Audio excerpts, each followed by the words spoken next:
applications if they need, getting the right documents. They do the construction management, all of the finance management. So really, they've got big jobs and they do great work. We do have a first-time homebuyer program, and it is to assist low income. We're trying to get some of the Cal Home money placed over there. We're requesting part of that $23 million because that can reach moderate income households. So to date, we have had 3 home purchases. As you know, the fire took out most of our housing, so we didn't request any first-time homebuyer funds until we got to the point where contracts are now building spec homes. So we are starting to see a pickup. We have 6 applications, and primarily we're also teaming up with Habitat and CHIP, where we can provide first-time homebuyer. They can help extend their monies. So we're really working closely with other organizations to leverage everyone's funds. This is feedback from a first-time homebuyer. The whole process was great. It was awesome that the town has this available. It makes a huge difference for us.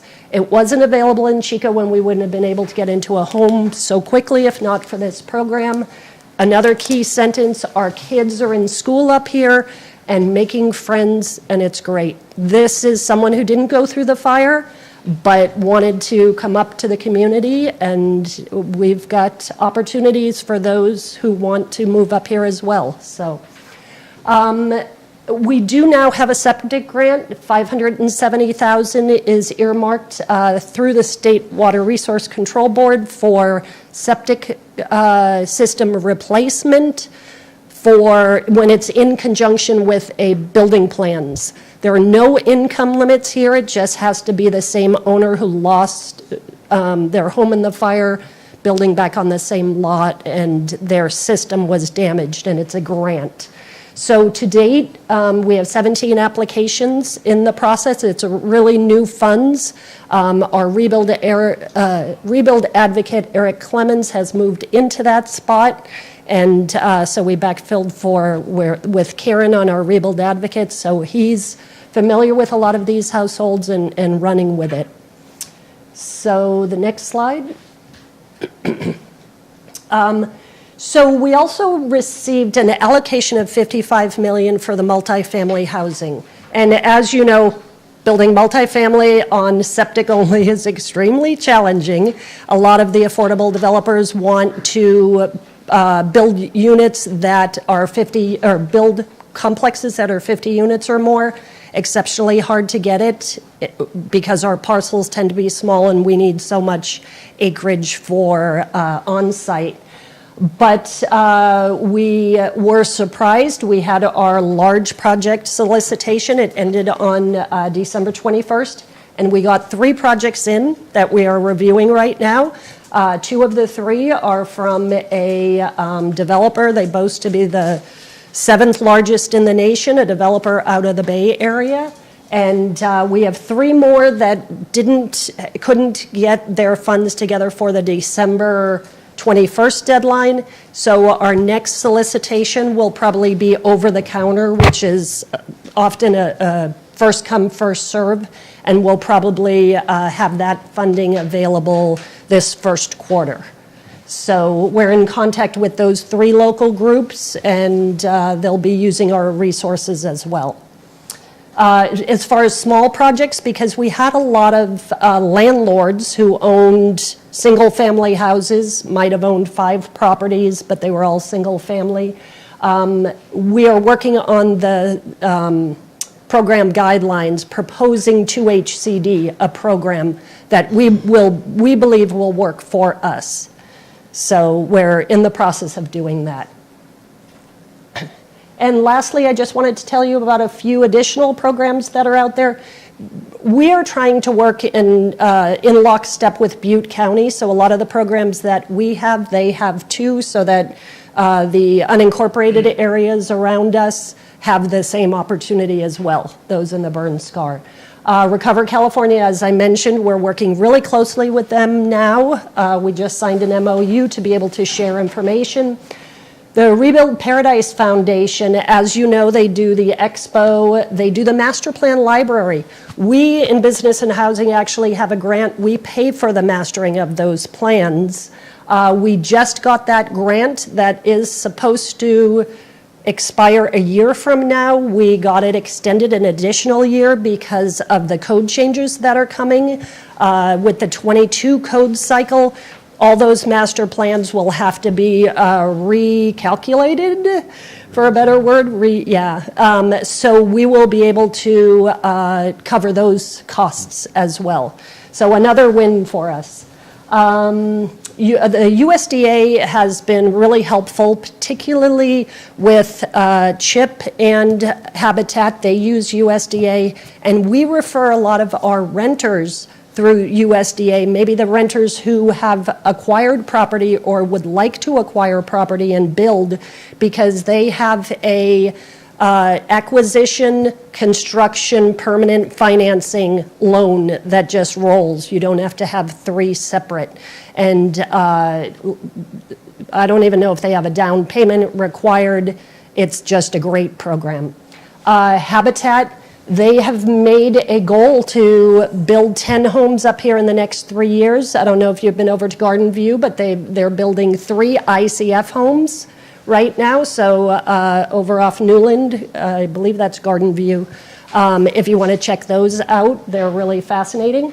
And CHIP is doing 4 self-help builds, plus is helping more owner-occupied.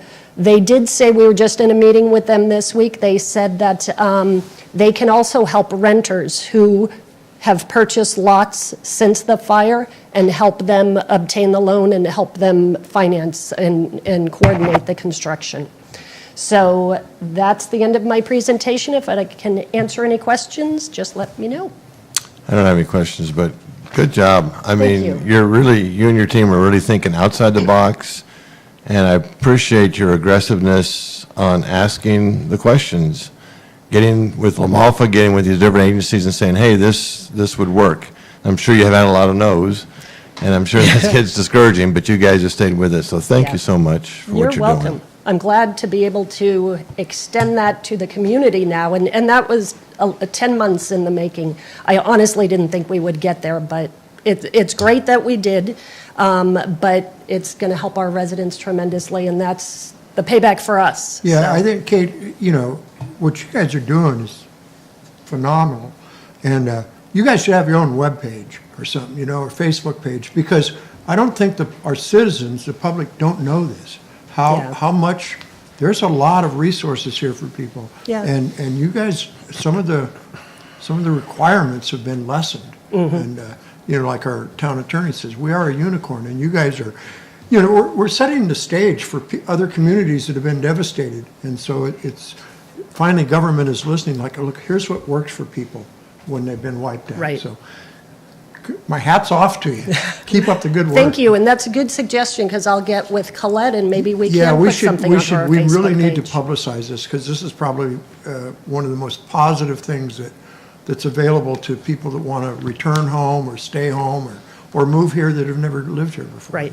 It's a great opportunity. Excellent. Thanks. And Kate, your testimonials speak volumes for you and your staff, and really thank you for all the hard work and the good that you're doing for the people of Paradise. Perfect. I'll pass that along to all the We don't hard want you to be workers. the best kept secret in town. We want people to know. That's right, share. Thank you so much. So, item 2, consent calendar. Do I have a, Sorry, Mr. Mayor, can we pull, if Kate could stay in the room for a moment, can we pull 2D off the consent item? Not that there's anything wrong with it at all, I just think it would be worth it to have the general public hear what that is and what that's about. okay, well, we can do that. I move approval of the rest of it, excluding 2D, right? Correct. I second.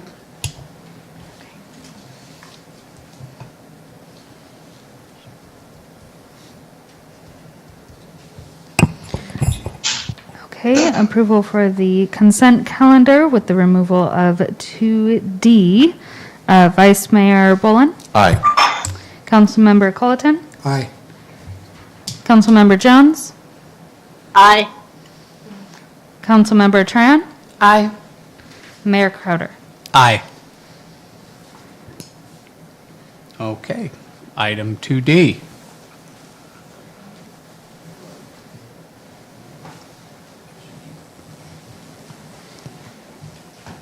Did you want me just to talk a little bit about it? Yeah, if you don't mind, so that way the people in the general public can hear what this is and have a little broader explanation of it. So for our first-time homebuyer, we have 3 funding sources, so we had to present to you the guidelines. And what the town council had chosen that, and it could have been years ago, that for our first-time homebuyer program, that the households bring in 2% of the sales price in order to have skin in the game for the purchase of a home. We are now teaming up with CHIP and Habitat, so we are asking that the council approve an exception to that 2%, and it would mean that the hours that they worked to build their home and their other homes, so the way that these programs work, they usually do 3 to 4 at a time, and the people who get the homes, the applicants, work on all 3. So it's very much a community building. They build all 3 or 4 homes at once. So we're asking council to accept the hours worked when they are in a self-help program as part of that 2%. And as you know, our house prices are very high. It's the average has been $420,000. So 2% is a reach for some low-income households right now. I agree that there should be skin in the game, but 2% is a fair amount of money as a down payment. But in this instance, what we're looking for is just an exception for those who are using the self-help model, keeping the cost down, that those hours worked be considered part of that 2% without them having to bring in an additional money. Could it be the entire 2%? Yes. Great.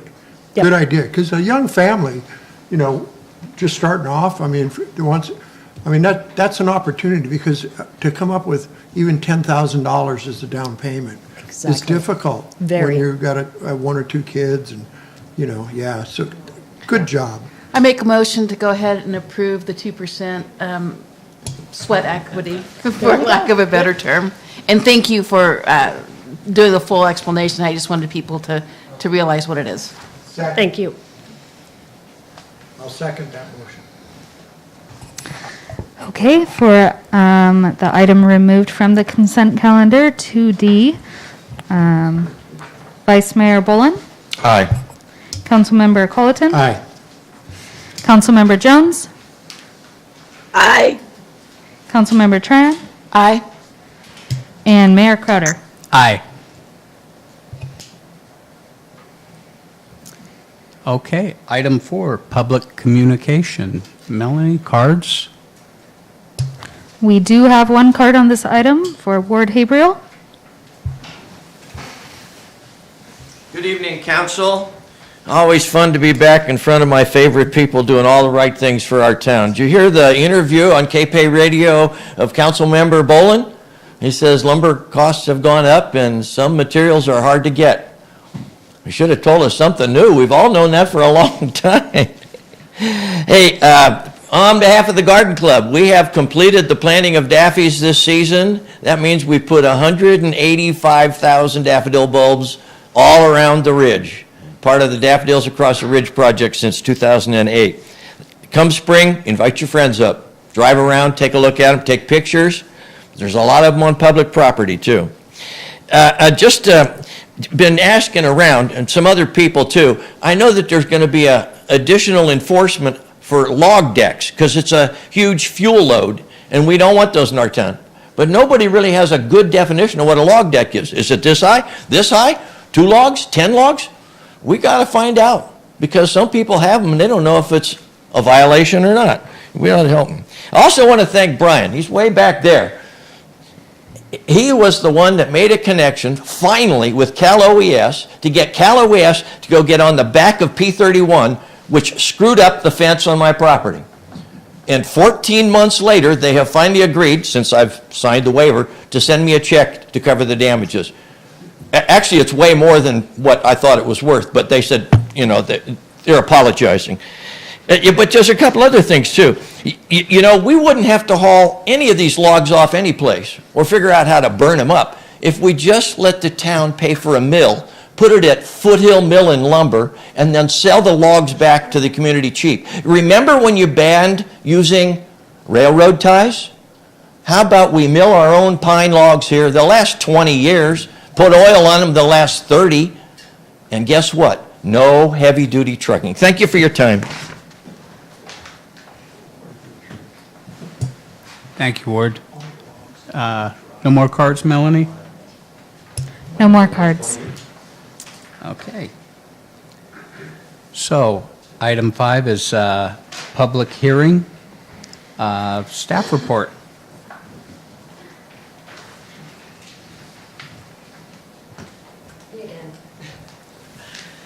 So this, we're asking for a public hearing for our CDBG Consolidated Annual Performance and Evaluation Report. That's also known as the CAPER. And that is a report that is how we spent our funds, CDBG funds, for last year. And we had 2 public meetings today, one earlier, and this is the second one. So we are seeking approval of the CAPER. In short, the CAPER was for the 2021 year, and we did not have access to our annual allocation because we have a consolidated plan, which is 5 years in advance. Due to COVID and our disaster, that was delayed by a year, so we did not have access to those funds. However, because of the disaster, we had a lot of program income, which means loans paid off from prior years, and we righted that with, in their accounting system. We had made loans through that in prior years, so we spent last year improving and writing the accounting process. So with those PI funds, we assisted 5 households in rehabilitating their homes. That was through the years that we had this income.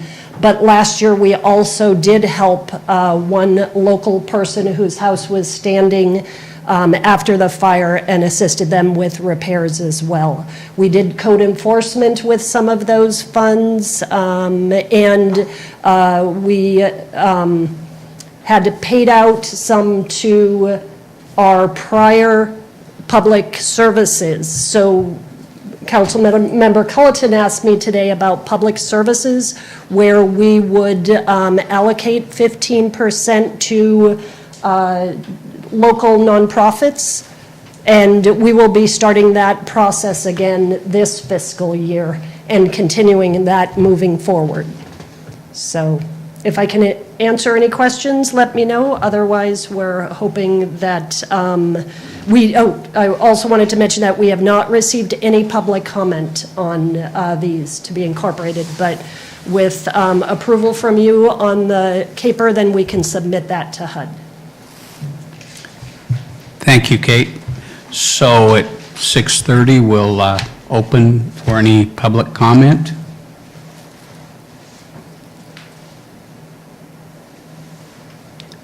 And just give it a minute, and then we'll... If you have no public comment, you're free to close it. Okay. We'll close public comment. I move approval. Second.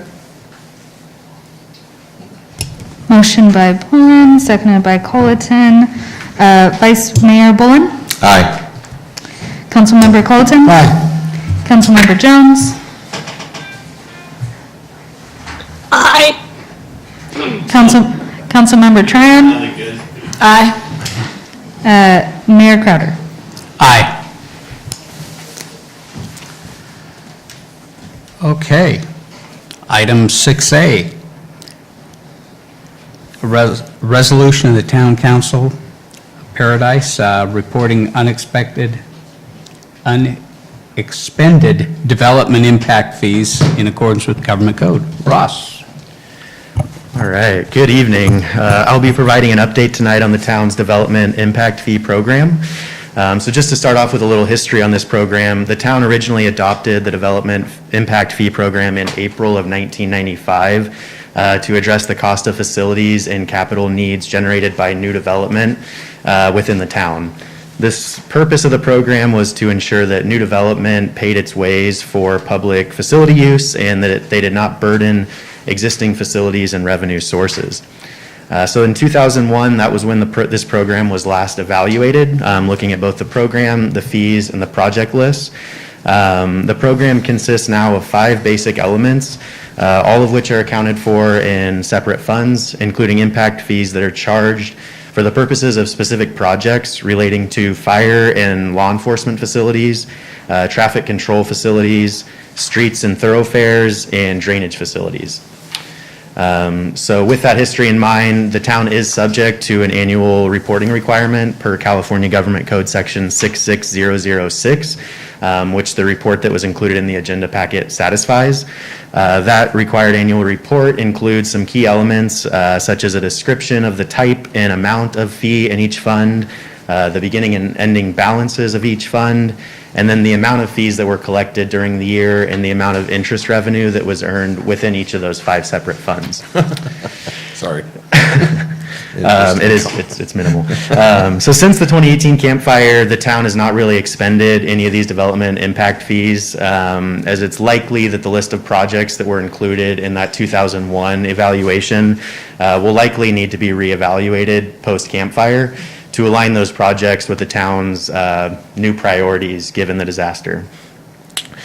So following California Government Code Section 66001, the town is required to perform a reevaluation of that project list, the fees, and the program in general on a more detailed basis.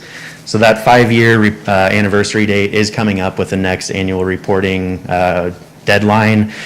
So it's likely that at that point, we'll take a little bit of a deeper look at that project list, those fees, and make sure that those priorities align with the program. So any staff recommendations that are coming out of that reevaluation next year, such as fees or project lists, will be brought back to council for review and approval. So with that in mind, this is just more of a straightforward kind of requirement for annual reporting, but we'll be happy to open it up to any questions that you may have. I have a question. So, okay, I get this. So we got, and especially now after the campfire. So we have like all this money in these special funds that we've collected through impact fees that everybody built a house or whatever. And we haven't spent any of it. How come? So there are specific projects laid out in the development impact fee program that's also included in that report. Okay. So Mark, you may be able to provide some more kind of background here, but I believe those funds are accumulated until we meet the kind of requirements of that total funding for each program, at which point then we can then move forward. So they can't be spent on anything else? Like the fire changed everything? Like we have a garbage company that's supposed to sweep the streets or the gutters, but they're broke, so they can't do it, so we allowed them to not do that, right? Right. And we got money that we could go have that done if that's, I mean, I'm just thinking as an example, as a priority, Yep. you know. I'd be glad to jump in. Thank you, Russ. You did a great job explaining the way the development impact fees work when they're collected for a specific project list. While the aggregate total amount might be something to do something, but individually, the projects need to be fully funded before they can be Before they move delivered on. for that exact purpose of what's in the program. With that, as Russ mentioned, as we come across our 5-year annual mark and almost 20 years since the project list was evaluated, it's going to be a great opportunity. We'll have the transportation master plan complete, so that's going to tell us what our needs are for traffic control devices, roads and thoroughfares. And then our storm drain master plan is also nearly complete. There's been a lot of progress there. So the timing is good to go into this next year for a fuller report on DIF and come back with a recommended project list, but really honing in on maybe identifying some smaller projects that can be delivered with the funding that exists. So essentially, based on the list that we're working with and what the funds were collected for, it's specific to that. So we can't just say, well, we got some money here, it's for that, we don't have all that money yet, but we could take $50,000 and go do this. Correct. That we need today, so that's not Yeah, allowed. we could not do that. Okay, cool, that Okay. that answers my question. Yep. Thanks. That's all, we just got to approve the report, and you send it in? That's correct. Other questions for Ross? Nope. Thank you, All right. Ross. Thank I you. will say this, Ross, I'm not a numbers guy, right? And I really appreciate the work you do, because you bring us very important data, and you bring us numbers, and you present it to us in a way that I can understand. And I think the public too, if they want to look at this stuff, could understand. Thank you. Thank you. Yeah, glad to hear. Melanie, any cards? I have no cards on this item. I move approval. I second it. Motion by Bullen, seconded by Tran. Vice Mayor Bullen? Aye. Councilmember Colton? Aye. Councilmember Jones? Aye. Councilmember Tran? Aye. Mayor Crowder? Aye. Okay, item 6B is on our exceptions committee for RVs. And Susan? Thank you, Mayor Crowder. Good evening, council. This agenda item is for an exceptions committee application, and that's for the interim housing urgency ordinance that people refer to as the RV ordinance. And this is specific to a site at 6384 Oak Way. So some background on the site was that the applicant lost their rental home in Concow due to the campfire and then moved into an RV on his parents' property, which was on Oak Way where he grew up. And then since June of 2020, so about a year and a half ago, code enforcement has been out there working on code enforcement actions. There was numerous code violations, including multiple RVs without a temp use permit. In December of last year, so just over a year ago, the owners did add their son to the deed because this was the parents' property. And then the property was finally brought into compliance a year later in December of 2021, except for not having the issued temp use permit. And of course, that December timeframe was after that September 30th deadline that was set in the urgency ordinance for all properties to have code compliance with. Just hang on. No, you gotta wait. Hang on, please. So some post-fire code enforcement history for the property. In June of 2020 is when code enforcement first opened their case on this property for 3 RVs and trash and debris. And remember that at no time was 3 RVs part of the urgency ordinance. Between July and October of 2020, 2 citations were issued for noncompliance. In December of 2020 was when the owners added their son to the deed.